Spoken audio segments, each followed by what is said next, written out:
Yan, dahil kaarawan natin, gumawa ako ng vlog natin. Mini vlog to ha, konti lang to. Pero susulitin na natin. Yan, sinama ko si Maxi, naalis kami. Kumpleto kami dito ng family ko. Pero isa-isa pupunta kasi medyo busy pa sila papa eh. Yan, eto nakarating na nga kami nito sa SM. Ang ano lang namin, gumala at kumain lang. Yan, bago pumunta, naglaro muna sila Maxine. Enjoy na sila. Yan, kapalit ka agad ako. Thank you. Dami ka agad, wala. Ito pala, hindi ko kasama dito yung mga kapatid ko. Kumbaga, mga busy din kasi. Tsaka low budget tayo. Sa susunod, pagkasamahin ko lahat. Pag meron na tayong budget na malaki-laki. Yan yung babawi ako. Next birthday. Maulan pati yung araw na to. May bagyo. Kaya dito naisipan namin sa SM na lang. Para at least na-enjoy namin yung araw. Enjoy si Maxine. Nakala mo siya yung may birthday. Pero pinagbigyan lang natin. Kasi syempre mga bata gusto ng ganyan. Kaya napadaan lang kami dito. Saglit lang kami. Kasi may pupuntahan pa kami. Ito bumalik kami sa titingin-tingin kami dito sa nito ng mga damit ng pambata eh. Kaya napadaan din kami dito. Tsaka yung ano nyo talaga. Nangangarap. Nangangarap. 5,000 na. Ano na yun? Line. 5,000 Bumili ka na. Sana pag lumaki na yung bata, bibili kami niyan. Mga pang bata. Bago lumabas siguro. Handa na namin. Kaya namimili na rin siya ng mga ano lang to. Tumingin lang kami ng mga gamit. Kung hindi nyo itatanong, buntis pa lang ang aking asawa. Sana makalalaki na. Ayan, nandito na kami guys. So, tumitingin pa kami kasi ng gamit ng baby nila. Gender reveal, uutot lang siya guys. Yan, napadaan din kami nito sa bilihan ng cake. Binili na ako ng asawa ko ng cake nito. Para pagkain namin doon kila Kuya J. Sa Kuya J restaurant.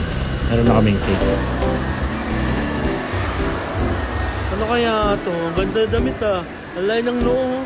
Tumatawa. Yan, makukulit yan si Maxine talaga eh. Medyo ang gusto niya daw mangyari. Kunyari, manikin daw siya. Konting kulitan lang. Ito, bumili na kami ng ano namin. Pabango. Tsaka wax. Siyempre, araw ko to, di ba? Lahat ibibili sa akin. Siyempre, ako pa.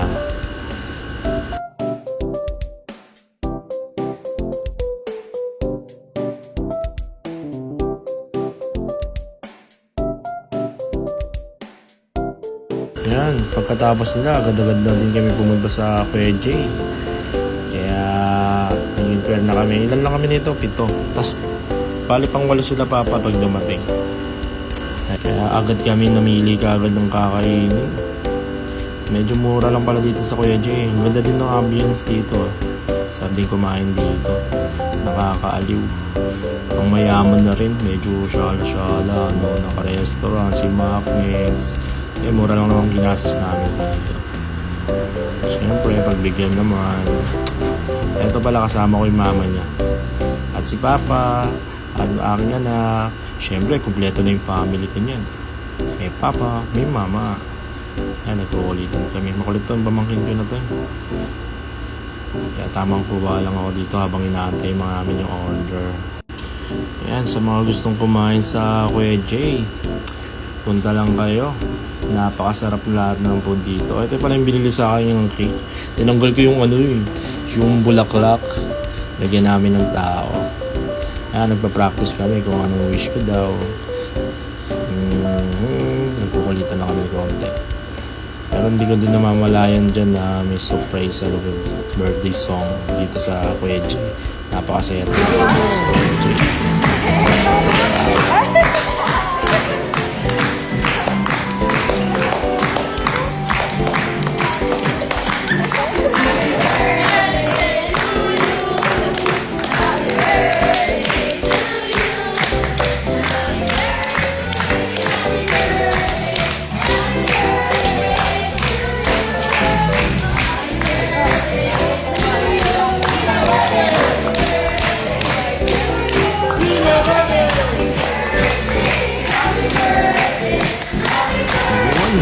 salamat pala sa Kuya Jay. May pagano'n ba, no? Thank you po talaga. Napaganda niyo po ang aking kaarawan. Kaya maraming salamat sa Kuya Jay. Sponsor by Kuya Jay. Kaya ito, pauwi na kami. Medyo mamimili lang dito sila dito. Kaya habang naghahantay, tamang kulitan muna ng mga pamangkin kasama si Maxine.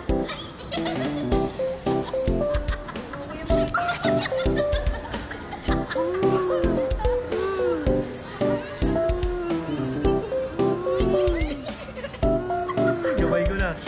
Gabay ko na. Ayan o. Gabay ko na.